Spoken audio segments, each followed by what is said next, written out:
Imagine a world where giant mammoths, saber-toothed cats, and enormous ground sloths roamed the vast plains of North America. This was the world of the Clovis people, one of the earliest and most widespread cultures on the continent.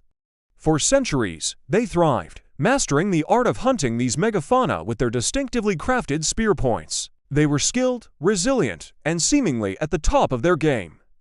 And then, almost overnight, they vanished.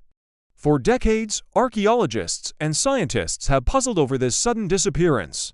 What could possibly wipe out such a successful and widespread culture, along with dozens of species of giant animals? The leading theory for a long time was overhunting, or maybe a rapid climate shift. But what if the answer wasn't something that came from the land, but from the sky? This brings us to a cataclysmic theory known as the Younger Dryas impact hypothesis. Picture this, around 12,800 years ago, as the Earth was warming up from the last ice age, a comet or a cluster of cometary fragments exploded in our atmosphere. This wasn't a single, neat impact crater like the one that wiped out the dinosaurs. Instead, it was a series of massive airbursts, raining fire, and destruction across the entire northern hemisphere. The evidence for this cosmic catastrophe is compelling, and it's scattered across continents. Scientists have discovered a thin, dark layer of sediment, what they call a black mat, at archaeological sites dating back to this exact period.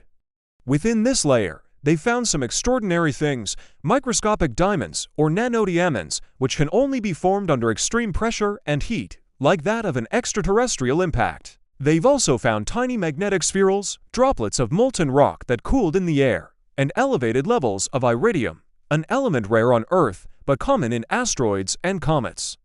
So what would an event like this have looked like to the Clovis people? It would have been terrifying.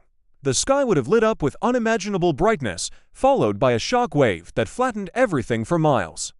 The airbursts would have ignited continent-wide wildfires, creating a choking haze that blocked out the sun.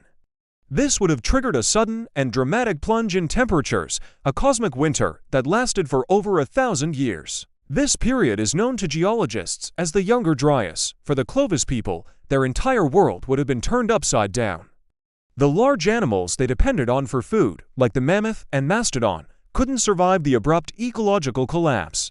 They either died in the initial blasts and fires or starved in the frozen, desolate landscape that followed. With their primary food source gone and their environment radically altered, the Clovis culture simply couldn't recover. Their way of life, built around hunting megafauna, was over. Of course, not all scientists agree with this theory. The debate is fierce, with some arguing that the evidence can be explained by other, more terrestrial processes. But the impact hypothesis paints a vivid and chilling picture of a lost world, a civilization erased not by their own failings, but by a random, devastating event from the cosmos. It's a powerful reminder that our planet's history, and our own, has been shaped by forces far beyond our control. The story of the Clovis people might just be a tale of survival, adaptation, and ultimately, a tragic encounter with fire from the sky. Thanks for watching. If you found this journey into our planet's mysterious past as fascinating as I did, don't forget to hit that like button and subscribe for more deep dives into history and science. See you next time.